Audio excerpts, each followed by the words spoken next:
Welcome back. Today we're going to test a Highland whiskey, a Dalmore Port Wood. It's actually a whiskey I like a lot. Dalmore is a good house, reputable house. They know how to build their whiskeys.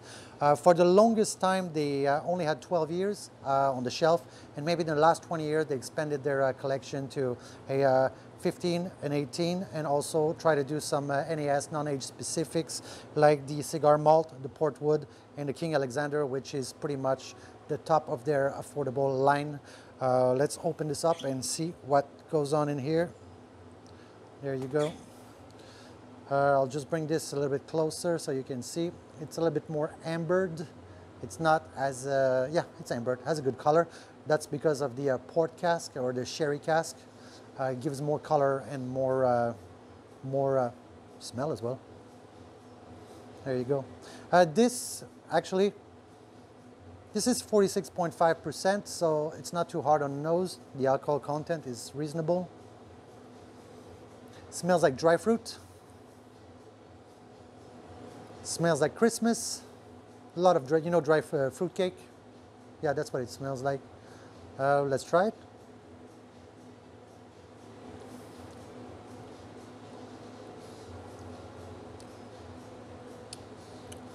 You can taste the port cask. There's a lot of oak in there as well. It's overall good flavor. The aftertaste, you can the alcohol kicks in a little bit. I think it's properly made. Let's try again.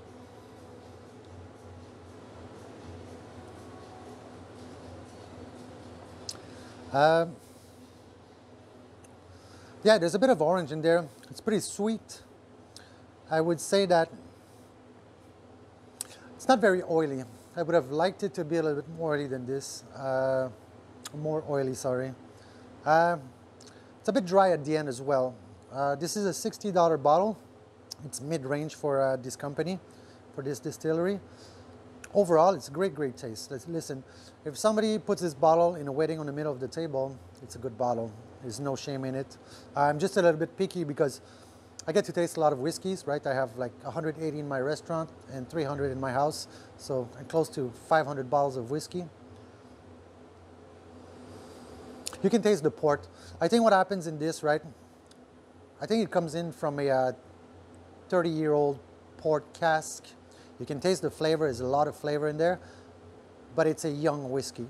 It's not like an 18 finished in a port cask.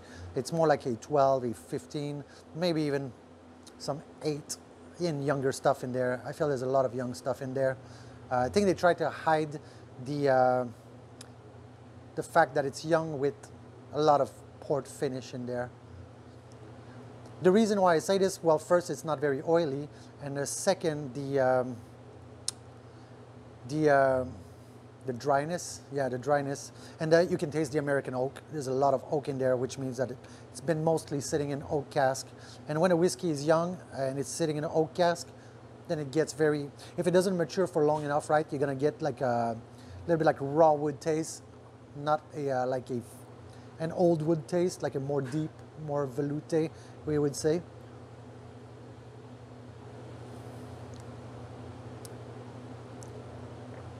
I like it. It tastes pretty darn good. Let me grab some water here.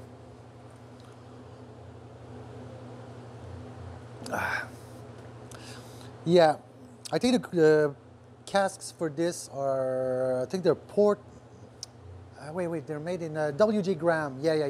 There you go, W.J. Graham, which is very good port house. And I know for a fact that Dalmore actually selects their cask. They don't just take whatever they send.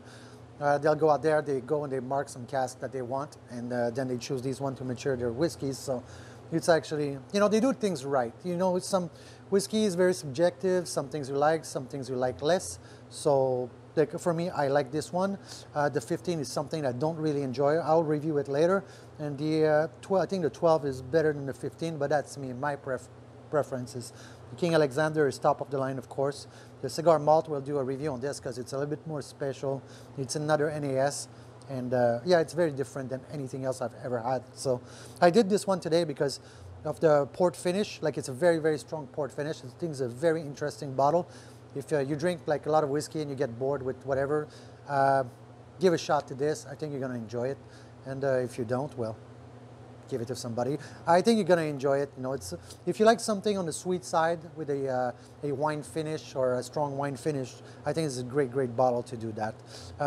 If you want to go deeper into port finish, then you have to shell a lot of money because it's going to be mature for a longer time. Maybe an 18-year-old in a port finish, it's not the same price as this would be, right? We're going to be talking to $200-300 for a bottle. So I think this is a good compromise. So anyway, that's my review for this today. Catch you later and see you around. Bye-bye.